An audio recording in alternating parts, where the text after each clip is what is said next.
বন্ধুরা এখানে আমি কড়াই বয়ে দিচ্ছি, কড়াই বয়ে তেল দিলেইছি। এখানে আমি আলু কাটে রাখি দিচ্ছি, এখানে পেঁয়াজ কুচে কাটিয়ে রাখি দিচ্ছি। এখন আমি প্রথম আলু দেই,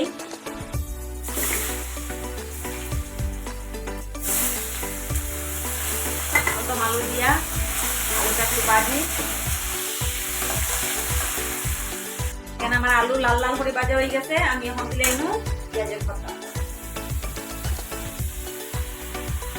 বন্ধুরা একসঙ্গে সব মশলা দিলাই, এখানে নুন,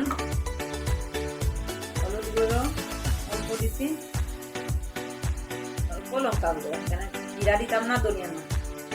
আমি কিভাবে বানাই, কিরকম আপনারা বানাইনি সবাই আমার একটু কমেন্টে জানাইবা। কি ঠান্ডা করিয়া কিভাবে হয়েছে। আলু সিজিয়ে গেছে, আলু সিজিয়ে গেছে। আমি এখন বেসন দিলাই।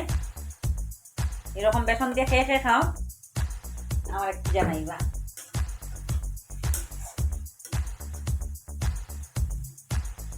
আমি এটা ডাকতাম না, আমি এটা বেসন দিয়া এরকম খোলা রাখি দিব, তো একটু টানবো, বেসন দিচ্ছি জোর জোর হয়ে যাবো। আমার এখানে পেঁয়াজের পাতা হয়ে গেছে, আমি নামাই দিছি, এখানে নামাই রাখি দিছি। আর এরকম বেসন ডালিয়ে খেয়ে খেয়ে খাও, আমার একটু জানাই যায়।